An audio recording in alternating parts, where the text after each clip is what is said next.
ওই জায়গা থেকে যদি এই ঘোষণা চলে আসে, কোন বালেগ পুরুষ যদি আজানের পরে বাইরে দেখা যায়, নামাজের সময় যদি তাকে বাইরে দেখা যায়, প্রত্যেকটা পুরুষকে ধরা হবে আর 7 দিনের জন্য তার জেল বরাদ্দ হয়ে যাবে, অথবা অনাদায়ে তাকে 500 টাকা করে জরিমানা করা হবে। বলেন তো এই কয়টা লোক? কথা বলেন, এই কয় লোক? এই বাজার মসজিদ 5 তলা যদি হয়ে যেত, তারপরেও জায়গা হইত না। ইমাম সাহেব ঘোষণা দিত, বাজারের মসজিদ 5 তলা হয়েছে, তারপরেও জায়গা হয় না, আগামীতে 10 তলা করার পরিকল্পনা করা হবে, আপনারা বেশি করে দান করেন। কথা বলেন, কথা বলেন। এই জন্য এই ইমাম দ্বারা আল্লাহ রাসূল সাল্লাল্লাহু আলাইহি ওয়াসাল্লাম যাকে বুঝাইছেন, তিনি হলেন রাষ্ট্রনায়ক। রাষ্ট্র যিনি পরিচালনা করেন, দেখাশোনা করেন। আল্লাহ রাসূল বলেন, আল ইমামু রাইন ওয়া মাসউলুন আন রাইয়াতিহি। ইমাম হইতেছে একজন দায়িত্বশীল, তিনিও তার জনগণের কাছে তার দায়িত্ব সম্পর্কে জিজ্ঞাসিত হবে। কিন্তু কিয়ামতের দিন আপনি আমি যখন ধরা পড়ে যাব, আপনাদের আমাদের আমল নামাগুলো যখন ধরা পড়ে যাবে, সেই দিন কিন্তু শুধরানোর কোনো পথ নাই, কোনো পদ্ধতি নাই। আল্লাহকে বান্দা বলবে, আল্লাহ অনেক ভুল করেছি, বুঝতে পারি নাই তুমি আমাদের বিচার করবা। আল্লাহ, ও আল্লাহ, বুঝতে পারি নাই আমার এই দুনিয়ার জমিনের এই কর্মকাণ্ডগুলোর বিচার হবে, হিসাব হবে। আর একটা বার সুযোগ দেন আল্লাহ, দুনিয়ার জমিনে আর একবার যাই, আর এইবারে গিয়া তোমারে আর কোনোদিন ভুলবো না। আল্লাহ রাব্বুল আলামিন বলেন, বান্দারে তোমাকে একবার নয়, এরকম করে যদি 10 বার দুনিয়ার জমিনে পাঠাই, তারপরেও তোমরা আমাকে ভুলে যাবে।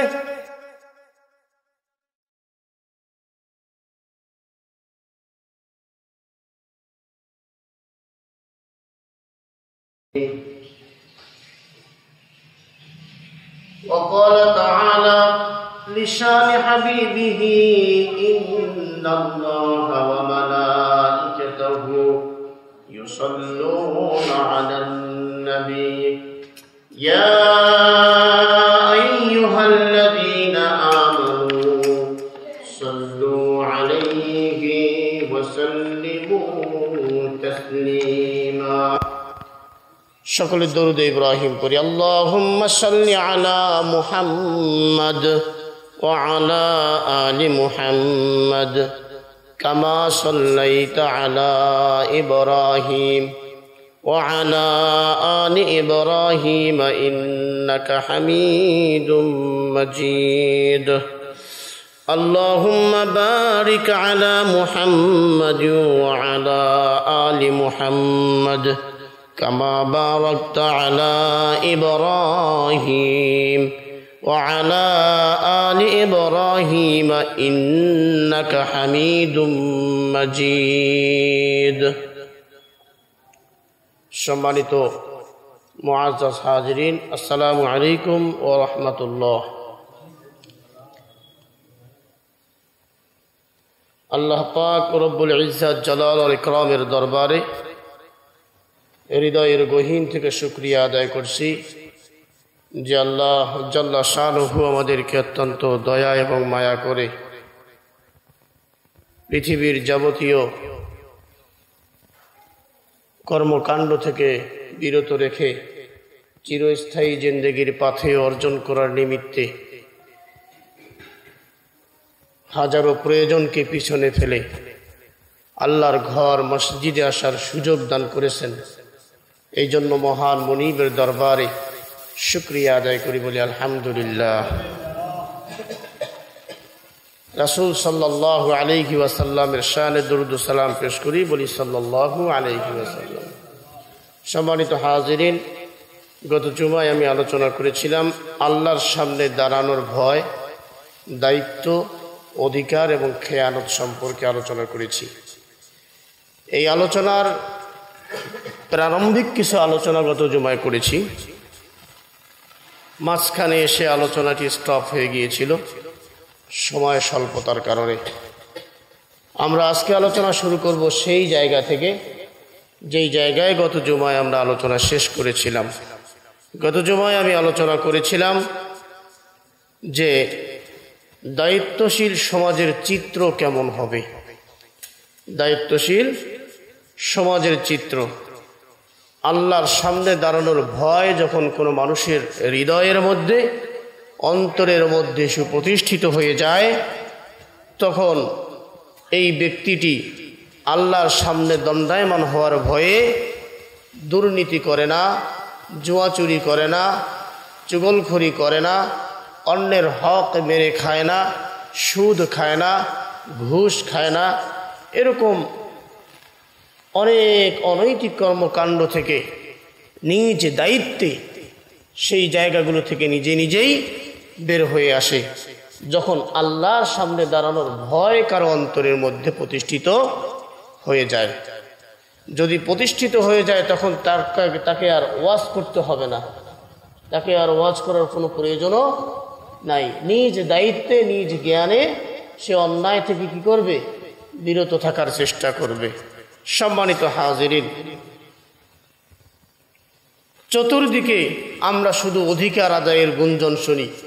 এই সমাজ, এই সময় অধিকার, এই ব্যক্তি তাই ব্যক্তির অধিকার, নিজের অধিকার, অন্যের অধিকার, এইরকম অধিকার নিয়ে আমরা কিন্তু কি করি?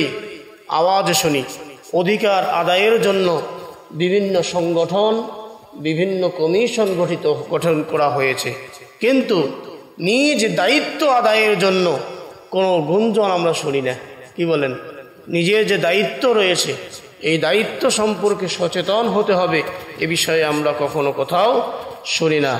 সম্মানিত হাজিরিন, এই নিজের দায়িত্বগুলো সম্পর্কে পৃথিবীর যত শিক্ষাই থাকুক, যে শিক্ষায় যে যাই কিছু বলুক না কেন, ইসলামী শিক্ষার মতো এরকম দায়িত্ব, নিজের দায়িত্বের কথা অন্য কোনো ব্যক্তি, অন্য কোনো শিক্ষা বলে না।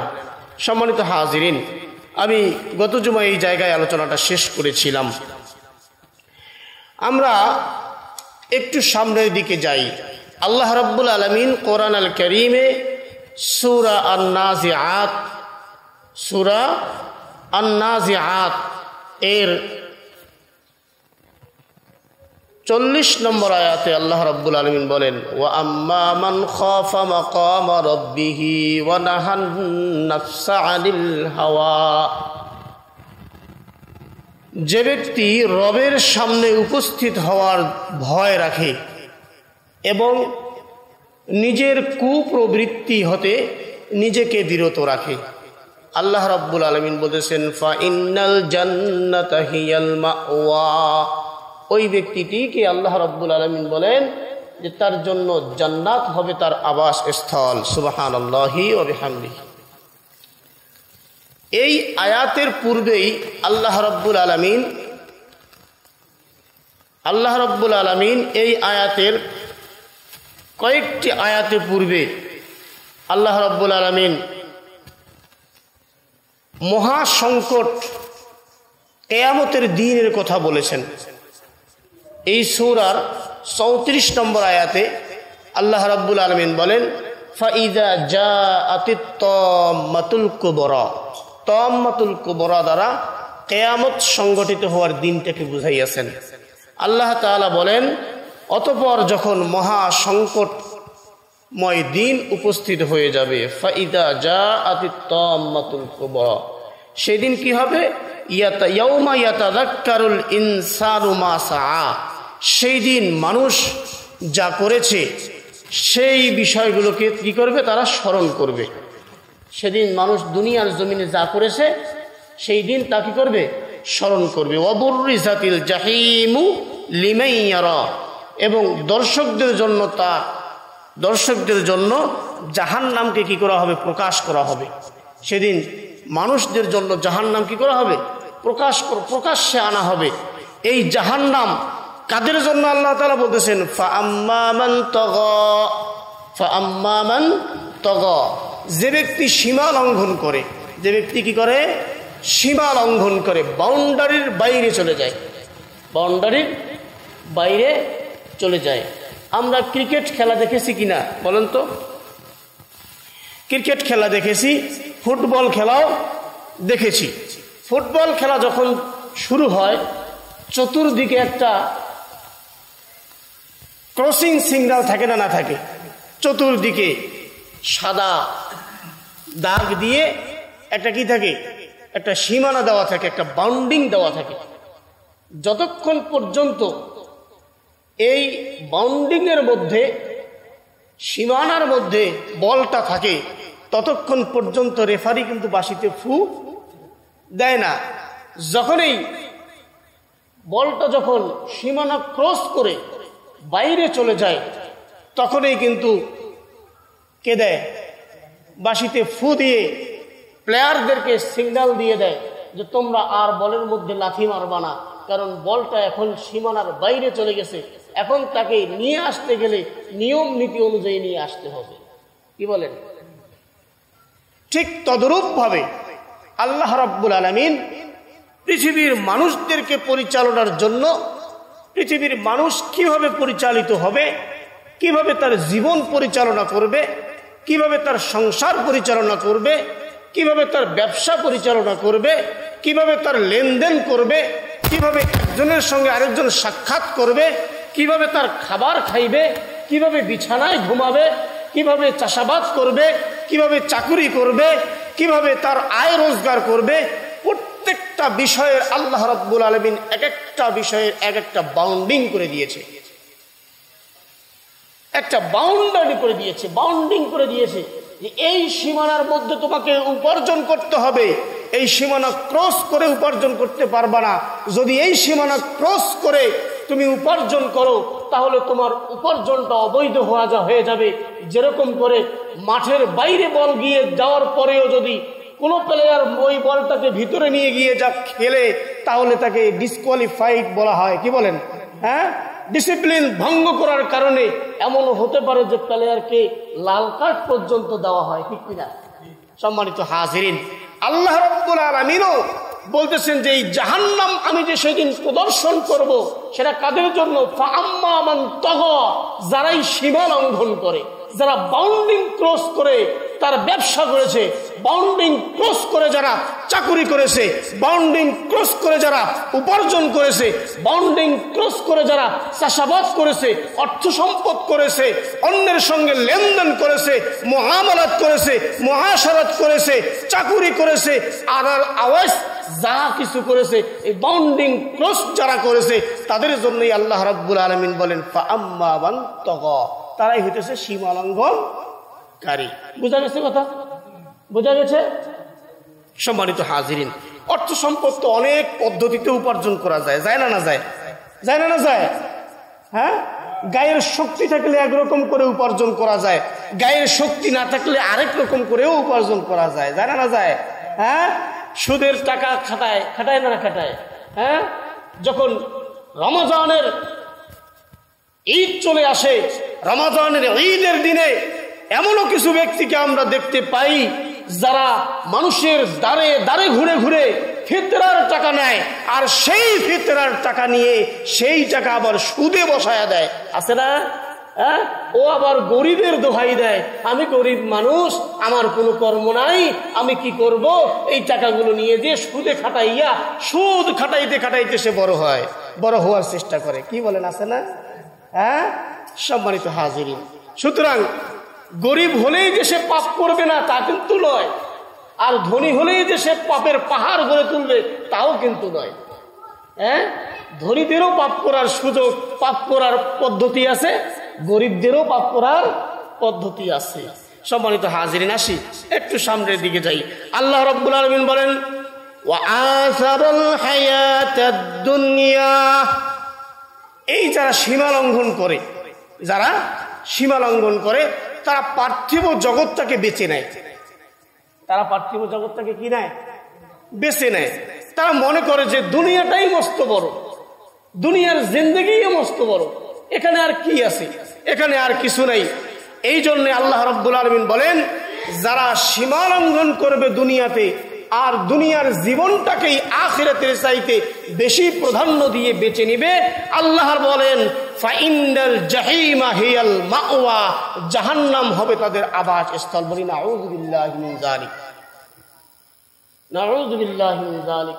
আল্লাহ তাআলা আমাদেরকে যেন সীমা লঙ্ঘন করা থেকে হেফাজত করেন, বলে আমিন।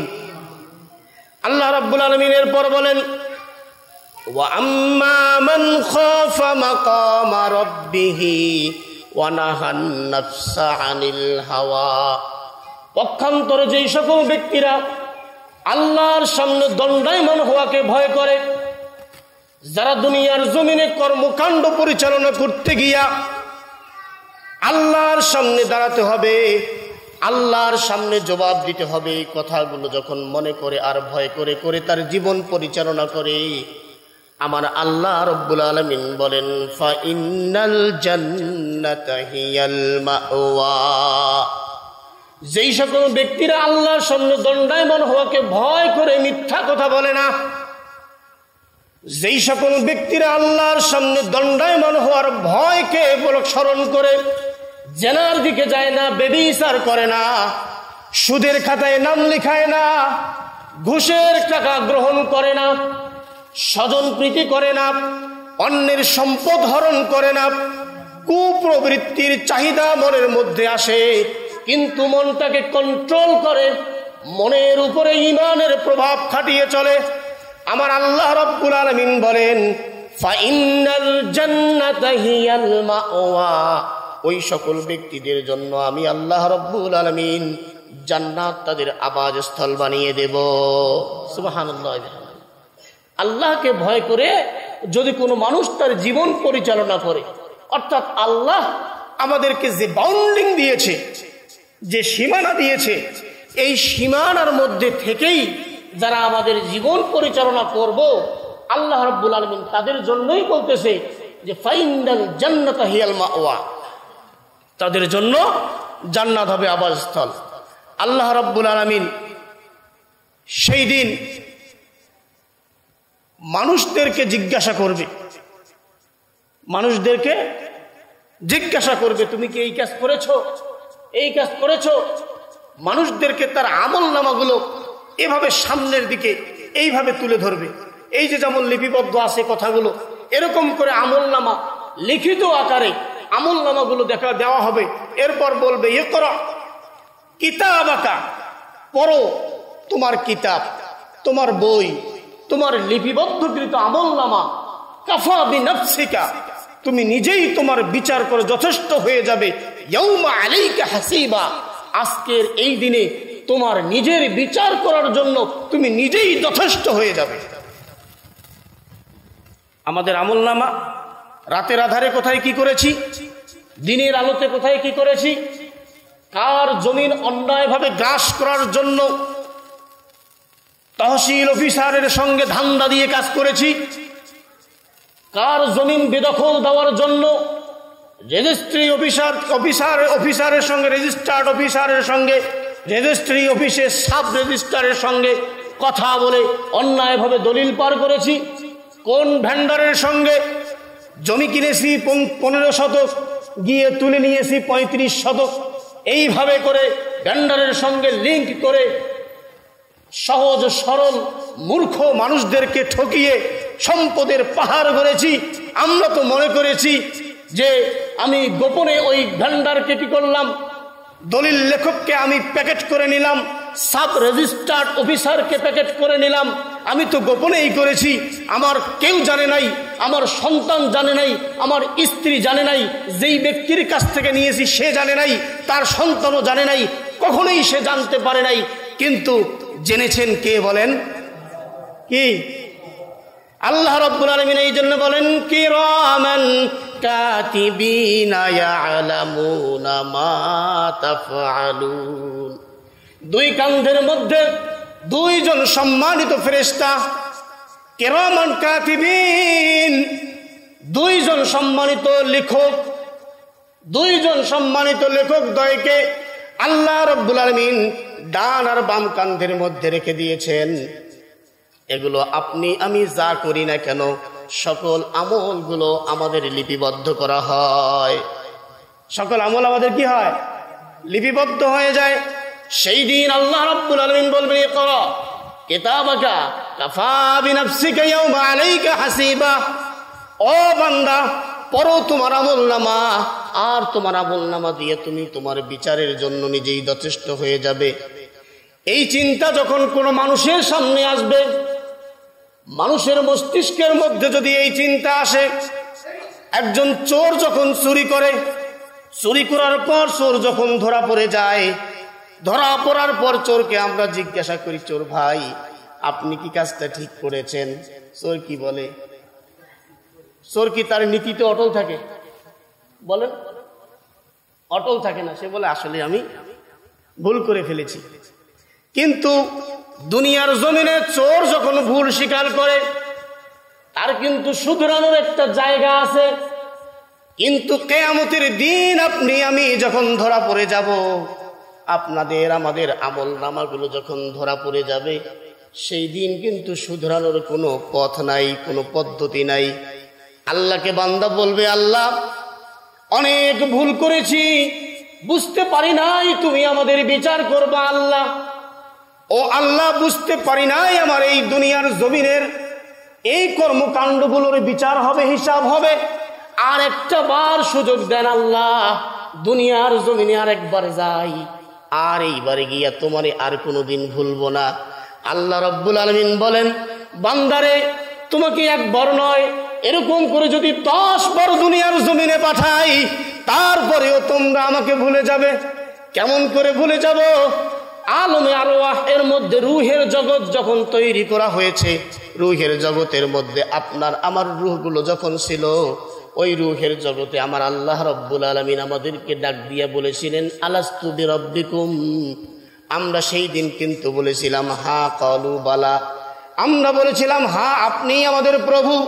কিন্তু দুনিয়ার জমিনে এসে ওই আল্লাহ আমাদের রব এ কথা ভুলে গিয়েছি। আল্লাহ আমাদের পালন কর্তা ভুলে গিয়েছি। আল্লাহ আমাদেরকে খাওয়াইতে পারে ভুলে গিয়েছি। আল্লাহ আমাদেরকে সম্পদ দিতে পারে ভুলে গিয়েছি। আল্লাহ আমাকে গরিব করতে পারে ভুলে গিয়েছি। আল্লাহ আমাকে সুস্থ করতে পারে ভুলে গিয়েছি। আল্লাহ আমাকে ইজ্জত দিতে পারে ভুলে গিয়েছি। আল্লাহ আমাকে বেইজ্জত করতে পারে ভুলে গিয়েছি। কি বলেন, ভুলি নাই? হ্যাঁ, ভুলে গিয়েছি বিধায় আল্লাহ আমাকে সম্পদ উপার্জনের জন্য বাউন্ডিং ক্রস করে দিলেন, একটা সীমানা নির্ধারণ করে দিলেন। এই পদ্ধতিতে তুমি আয় রোজগার করতে পারবা, আর এই পদ্ধতিতে তুমি আয় রোজগার করতে পারবা না। এখন দুনিয়ার জমিনে আমরা আল্লাহর দেওয়া নিয়ম বাদ দিয়া আমাদের নিজস্ব তৈরি করা সুদ নামক ব্যবসা দিয়া আমাদের সম্পদ বৃদ্ধির জন্য আমরা পায়তারা চালাচ্ছি। ঠিক কিনা বলেন? ঠিক কিনা? হ্যাঁ, সম্মানিত হাজিরিন, এই জন্য আল্লাহর সামনে দণ্ডায়মান হওয়ার ভয় হৃদয়ের মধ্যে কি করতে হবে? প্রতিষ্ঠিত করতে হবে। আমাকে আল্লাহর সামনে দাঁড়াতে হবে। কারো দোকানের সামনে আপনি আমি দাঁড়াইছি, আমরা দাঁড়াই না দাঁড়াই? বলেন, দাঁড়াই না দাঁড়াই? কারো দোকানের সামনে দাঁড়াইছি, দাঁড়ানোর পর যদি একটা বাদামওয়ালার দোকানের সামনে আপনি আমি দাঁড়াই, বাদামওয়ালা দোকানের সামনে দাঁড়ানোর পর একটা দুইটা বাদাম নিয়ে খাই না না খাই? বলেন, খাই না না খাই? সেদিন এক বাজারে গেলাম, দেখে মনে হলো তিনি একজন নেতা। দেখে মনে হলো কি নেতা? মনে হলো ওই যে কালাই দিয়া পেঁয়াজি টিয়াজি ভেজে ভেজে বিক্রি করে না, এই বিক্রি করতেছে ব্যক্তি। আর ইনি বাস নিয়ে মনে হয় কিছু খেয়ে নিল। খাওয়ার পর আমি মনে করলাম যে টাকা পয়সা হয়তো দিবে, কিন্তু দেখি পরেক্ষণে বেচারা উঠে চলে গেল, দিল না। পরে জানতে পারলাম তিনি একজন সুপরিচিত ওই এলাকার নেতা। তো নেতার তো একটা ভাবেই থাকে আলাদা। কি বলেন? হ্যাঁ, আপনি আমি দোকানের সামনে দাঁড়াই, বাদামওয়ালার বাদামের ঝুড়ি থেকে একটা দুইটা বাদাম উঠায় আর টিপে টিপে বাদামের ভিতর থেকে দানাগুলো বের করে খাওয়াটা আপনি আমি কিন্তু এটা অন্যায় মনে করি। কথা বলেন, অন্যায় মনে করি, এটা মনে করি যে এটা কোনো ব্যাপারেই না। হ্যাঁ, বাদামওয়ালা যদি কিছু বলে, তাই বেটা আমি নিব না, নেব তো, একটু টেস্ট করি, কি বলেন? হ্যাঁ, আমি সেই দিন চিলাহাটিতে আপেল নিয়েছিলাম। আপেল নেওয়ার পর আপেলওয়ালা দোকানদারকে বললাম যে ভাই আপেল তো নিলাম, একটু আপনার পক্ষ থেকে টেস্ট করান। উনি বলতেছে ভাই টেস্ট যেহেতু করতেই হবে তাহলে আপনি আপনারটা থেকেই করেন। আমার ক্রয়কৃত আপেল থেকে কেটে আমাকে টেস্ট করাইলেন। আমি বললাম ভাই আমি তো চাইলাম আপনার কাছ থেকে। বললেন ভাই আপনাকে এক ফারি আপেল টেস্ট করাতে গিয়ে আমি একটা আপেল নষ্ট করিব। আমি বললাম ঠিক আছে আলহামদুলিল্লাহ। তো এখন আমরা কিন্তু এরকম করে দোকান থেকে কিছু তুলে তুলে খাওয়াটা কি মনে করি না, অন্যায় মনে করি না। কিন্তু সেটি যদি ওই দোকানওয়ালার অনুমতি ব্যতীত হয় তাহলে কিন্তু আমাদের জন্য বিপদ আছে। আমাদের জন্য কি আছে?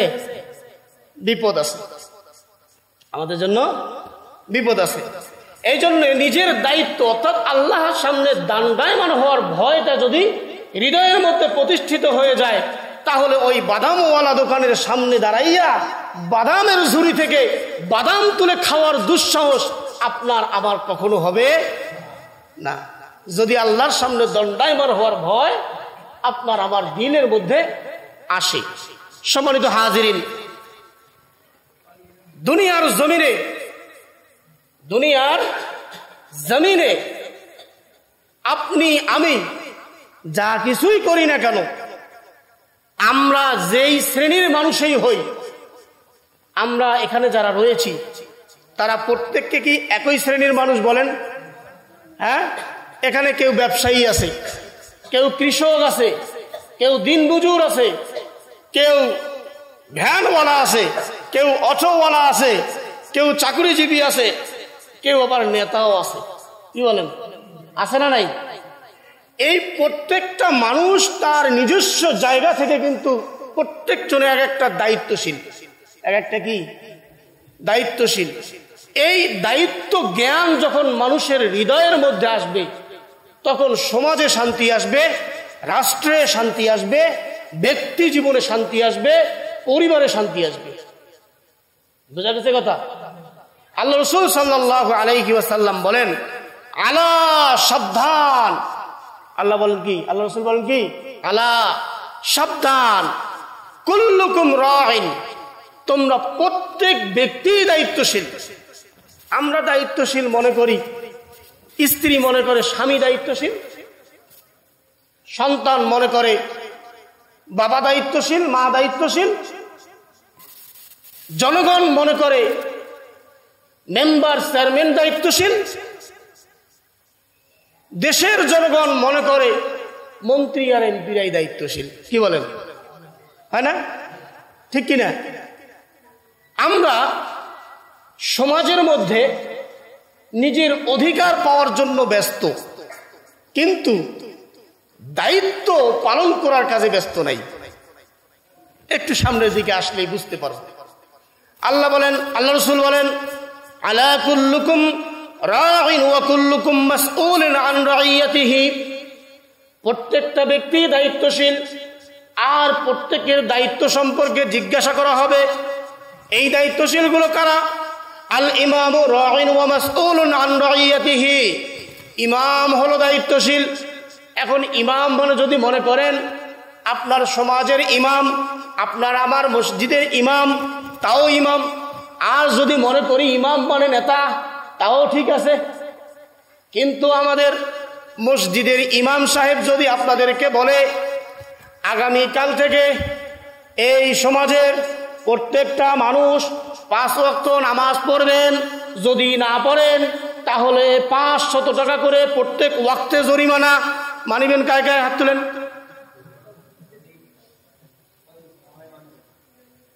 মানিবেন? আপনারা এই কথা যখন কোন ইমাম বলবে, এই মসজিদ থেকে বের হয়ে যায় বলবে আরে ইমাম যেই ব্যাটারির পাওয়ারে এই কথাটা বললেন ও ব্যাটারির তো চার্জে নাই,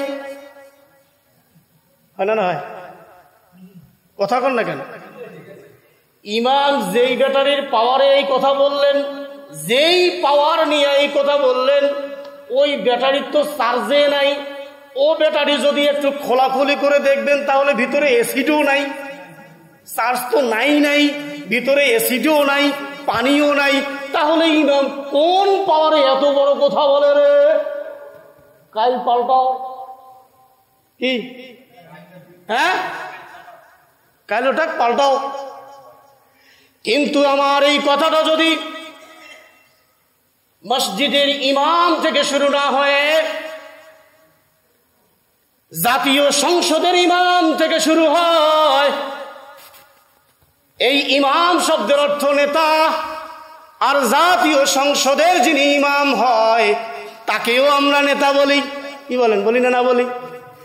ওই জায়গা থেকে যদি এই ঘোষণা চলে আসে, কোন বালেগ পুরুষ যদি আজানের পরে বাইরে দেখা যায়, নামাজের সময় যদি তাকে বাইরে দেখা যায়, প্রত্যেকটা পুরুষকে ধরা হবে আর 7 দিনের জন্য তার জেল বরাদ্দ হয়ে যাবে, অথবা অনাদায়ে তাকে 500 টাকা করে জরিমানা করা হবে। বলেন তো এই কয়টা লোক? কথা বলেন, এই কয় লোক?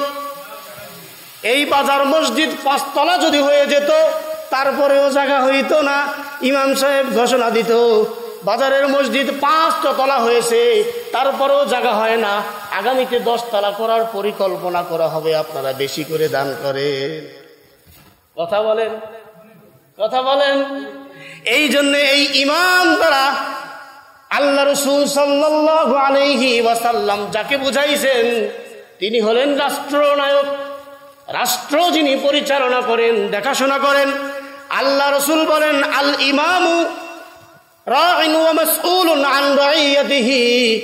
ইমাম হইতেছে একজন দায়িত্বশীল, তিনিও তার জনগণের কাছে তার দায়িত্ব সম্পর্কে জিজ্ঞাসিত হবে।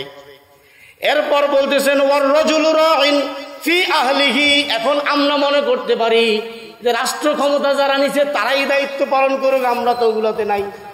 কি বলেন? ওয়া হুয়া মাসউলুন আন রাইয়াতিহি। তার দায়িত্ব সম্পর্কে জিজ্ঞাসা করা হবে, তোমার পরিবার কিভাবে পরিচালনা করেছো, তোমার সন্তানদেরকে কিভাবে লালন পালন করেছো, তোমার সন্তানকে কি লেখাপড়া করিয়েছো, কি শিক্ষা দিয়েছো, নামাজের সময় তোমার সন্তানকে নামাজের দিকে ডাকছো কি ডাকো নাই, ফজরের সময় তুমি নিজে জামাতে গিয়েছো, সন্তানকে নিয়ে গেছো কিনা, এগুলা জিজ্ঞাসা করা হবে। সম্পদ করেছো, বাড়ি করেছো, গাড়ি করেছো, সব কিছু করেছো, তাহলে এগুলো করার পরেও তুমি কিভাবে করলে একটু হিসাব দাও। এই দায়িত্ব জ্ঞান যখন মানুষের মধ্যে আসবে তখন মানুষের পরিবর্তন আসবে কি আসবে না? বলেন, অবশ্যই আসবে। এরপর বলেন আল্লাহ রাসূল বলেন ওয়ার মারআতু রাইয়াতুন ফি বাইতিন যাওজিহা ওয়া মাসউলুন আন রাইয়াতিহা। বলেন আমাদের স্ত্রী আছে না নাই? হ্যাঁ, সবাইরে নাই, ঠিক আছে, সবাইরে আছে, সবাইরে নাই। যারা বিয়ে করে নাই তাদের স্ত্রী নাই। আল্লাহ রাসূল বলেন ওয়াল মারআতু, প্রত্যেকটা মহিলা দায়িত্বশীল, রাইয়াতিন ফি বাইতিন, তার বাড়ির মধ্যে দায়িত্বশীল, তার স্বামীর সম্পদ রক্ষণাবেক্ষণের জন্য দায়িত্বশীল।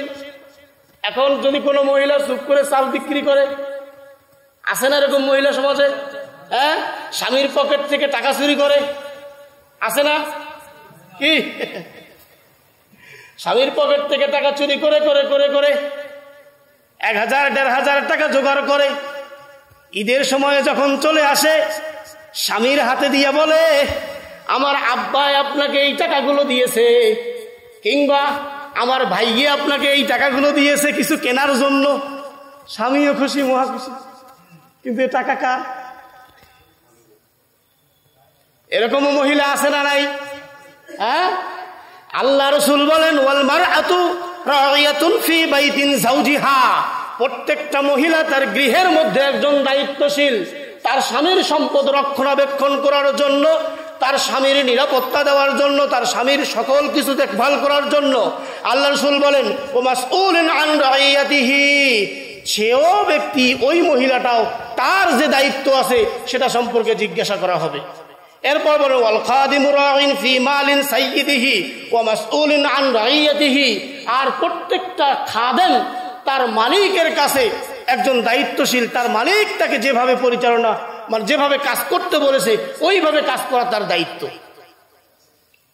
তাহলে বলেন তো, যদি কোনো পুরুষ তার জায়গায় দায়িত্বশীল হয়, কোনো নারী যদি তার জায়গায় দায়িত্বশীল হয়, কোনো খাদেম যদি তার জায়গায় দায়িত্বশীল হয়, কোনো মালিক যদি তার জায়গায় দায়িত্বশীল হয়, জনগণ যদি তার জায়গায় দায়িত্বশীল হয়, বিচারপতি যদি তার জায়গায় দায়িত্বশীল হয়, শাসক যদি তার জায়গায় দায়িত্বশীল হয়, সমাজের মধ্যে কোনো অন্যায় থাকতে পারে? বলেন, অন্যায় থাকতে পারে? অন্যায় থাকবে না।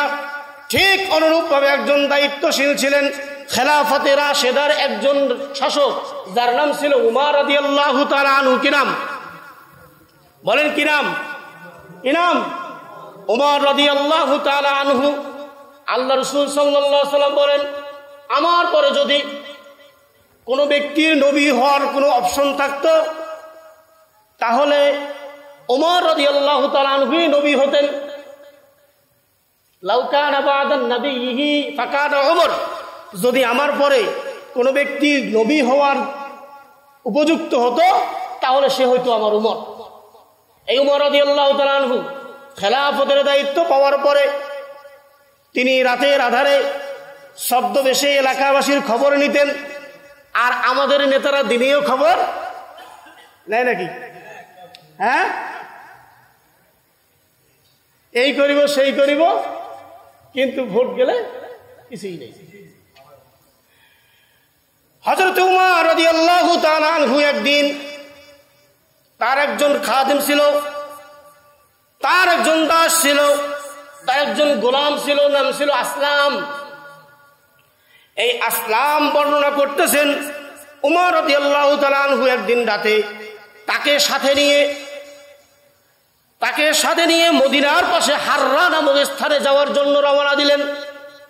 রওনা দেওয়ার পরে নীরব নিস্তব্ধ রাত, এই নীরব নিস্তব্ধ রাতের মধ্যে তিনি দেখতে পেলেন দূর জায়গায় একটি আলো, আগুনের আলো কি করতেছে, মিটমিট করে জ্বলতেছে। উমর রাদিয়াল্লাহু তাআলা আনহু আসলামকে জিজ্ঞাসা করলেন, আসলাম দেখো তো ওই দূরে আলো দেখা যায় কিনা? কয় হ্যাঁ যায় দেখা। কয় দূরে যেহেতু আলো দেখা যায়, আমার মনে হচ্ছে কোনো কাফেলা মদিনা শহরে ঢোকার জন্য রওনা দিয়েছে, পথিমধ্যে সন্ধ্যা হয়ে গিয়েছে, আর যেতে পারে নাই, সেইখানে হয়তো তাঁবু গেড়ে তারা বসে পড়েছে, চলো আমরা একটু তাদের কাছে যাই এবং তাদের যদি কোনো নিরাপত্তার দরকার হয় তাহলে আমরা তাদের নিরাপত্তা দিয়ে আসি। কিন্তু নিরাপত্তা দিতে গিয়ে তারা গিয়ে দেখলেন যে ঘটনা ভিন্ন। ঘটনা কি? ভিন্ন ঘটনা। ঘটনা ভিন্ন কি? তিনি দেখতে পেলেন একজন বুড়ি একটা কুঁড়ে ঘরে চুলার উপরে হাঁড়ি দিয়ে, হাঁড়ির মধ্যে কি আছে তিনি তখনও জানেন না, সমানে জ্বালাচ্ছেন। আর পাশে বসে থাকা কয়েকটি বাচ্চা খানিক পরপর তার মায়ের কাছে, ওই বুড়ির কাছে খাবার চাচ্ছে। ওমর রাদিয়াল্লাহু তাআলা আনহু জিজ্ঞাসা করলেন, ও বুড়িমা, আপনার বাচ্চারা খাবারের জন্য কান্না করে আর আপনি সমানেই চালাচ্ছেন, কি রান্না করতেছেন, এতক্ষণ লাগে কেন? এবার ওমর রাদিয়াল্লাহু তাআলা আনহু পাতিলের উপরে ঢাকনা খুলে দেখলেন পাতিলের মধ্যে কিছুই নাই, শুধু পানি। কি আছে? শুধুই পানি। ওমর জিজ্ঞাসা করলেন, পাতিলের মধ্যে তো কিছুই নাই, আপনি কি রান্না করতেছেন? এবার বুড়ি বললেন, আমার কাছে খাবার কেনার মতো কোনো সম্পদ নাই। কোনো সম্পদ না থাকার কারণে আমি এই পানি শুধু জ্বালাচ্ছি আর বাচ্চাদেরকে সান্ত্বনা দিচ্ছি। এই সান্ত্বনা দিতে দিতে একটা সময় আসবে বাচ্চারা ঘুমিয়ে যাবে। ওমর রাদিয়াল্লাহু তাআলা আনহুকে এইবার বুড়ি বললেন যে আমার এই ক্ষুধার যন্ত্রণার দায়িত্ব আল্লাহর কাছে আর এই অঞ্চলের শাসক আমিরুল মুমিনিনের কাছে। বুড়ি তখনও জানে না যে ব্যক্তিটাই তার কাছে গেছে সে তিনিই আমিরুল মুমিনিন। এবার উমর রাদিয়াল্লাহু তাআলা আনহু কেঁদে ফেললেন। তিনি বললেন যে বুড়িমা, আপনার এই অবস্থা সম্পর্কে আমিরুল মুমিনিন কিভাবে জানবে? আপনি জঙ্গলের মধ্যে একটা কুঁড়ে ঘরে বসবাস করেন, এ খবর কিমন করে তিনি জানবেন? তিনি বললেন যে তিনি কেমন আমিরুল মুমিনিন হয়েছে, তিনি কেমন শাসক হয়েছে যে শাসক তার জনগণের খবর রাখতে পারে না, সে শাসক তো ওই শাসনের চেয়ারে বসতেই পারে না। এই কথা বলে দিলেন। উমর রাদিয়াল্লাহু তাআলা আনহু কেঁদে দিলেন। তিনি সেখান থেকে চলে আসলেন, আসলামকে সাথে নিয়ে বাইতুল মালে চলে গেলেন, রাষ্ট্রীয় কোষাগারে। তিনি এই রাষ্ট্রীয় কোষাগারে যাওয়ার পরে তিনি সেখান থেকে আটা নিলেন, খেজুর নিলেন, চর্বি নিলেন, কাপড় নিলেন, এরপর কিছু দিরহাম নিলেন, দিনার দিরহাম নিলেন। নেওয়ার পর তিনি নিজ কাঁধের মধ্যে উঠাইতেছিলেন, কিন্তু উঠাইতে পারতেছেন না। আসলাম বলেন, আমি এত পিরাপিরি করলাম, বললাম যে আমার কাঁধে দেন, আমার কাঁধে দেন। যখন খুব জোরাজুরি করলাম, তখন উমর রাদিয়াল্লাহু তাআলা আনহু ধমক দিয়ে বলেছে, আসলাম শোনো, যখন এই পৃথিবী ছেড়ে ইহলোক ত্যাগ করে যখন আমি কবরের মধ্যে যাব, আমার কবরের মধ্যে কি তুমি যাবে নাকি আমি একাই থাকবো বলো? তো বললেন আপনি একাই থাকবেন, তাহলে আমার কাজটা আমাকেই করতে দাও। আমার জনগণ না খেয়ে আছে, এই কাঁধে কেন? আমার যদি রক্ত বের করেও যদি তার কাছে খাবার পৌঁছায়, তারপরেও পরিশোধ হবে না। এটাই ছিল ইসলামী শাসন ব্যবস্থার মূলনীতি। আমরা ইসলামী সেই শাসন ব্যবস্থার সুশীতল ছায়াতলে যেন আল্লাহ রাব্বুল আলামিন তামাম পৃথিবীর মানুষকে সমবেত হওয়ার তৌফিক দান করেন। সকলে বলি আমিন। ওমর রাদিয়াল্লাহু তাআলা আনহু এইবার কাঁধের মধ্যে সেগুলো নিয়ে গেলেন, নিজে আটা কি করলেন, খামির করলেন, এবং নিজে কি করলেন, চুলার মধ্যে জাল দিলেন, রুটি তৈরি করলেন। নিজ হাতে রুটি তৈরি করা ওই খাবার বুড়িকে খাওয়ালেন, বুড়ির সন্তান দুটিকে খাওয়ালেন। খাওয়ার পরে বললেন যে আগামীকাল ওমরের দরবারে তুমি যাবে, সেখানে তুমি আমাকেও পাবে। আসলাম রাদিয়াল্লাহু তাআলা আনহু তার গোলাম বলতেছে যে আমি লক্ষ্য করেছি ওমর রাদিয়াল্লাহু তাআলা আনহু যখন চুলার মধ্যে জাল দিচ্ছিলেন, চুলার মধ্যে ফু দিচ্ছিলেন, তার ঘনদাড়ির ফাঁক দিয়ে, ঘনদাড়ি দিয়ে ধোঁয়াগুলো বের হচ্ছিল। সুবহানাল্লাহ ওয়া বিহামদিহি। ওমর রাদিয়াল্লাহু তাআলা আনহু ওই বুড়িকে খাবার খাওয়ানোর পর কিছু দূর আসলেন। আসার পর দেখতেছেন দাঁড়াইয়া, থমকায়া দাঁড়াইয়া দেখতেছে অনেকক্ষণ পর্যন্ত। আসলাম বললেন, আমিরুল মুমিনিন, আপনি আবার কি দেখতেছেন? তিনি বললেন যে আমি দেখতেছি কিছুক্ষণ পূর্বে যারা ক্ষুধায় কাতর ছিল, এখন তারা ক্ষুধা নিবারণ হওয়ার পর কি প্রশান্তির নিদ্রা তারা ঘুমিয়ে পড়েছে। সুবহানাল্লাহ ওয়া বিহামদিহি। এই ছিল ইসলামী শাসন ব্যবস্থা।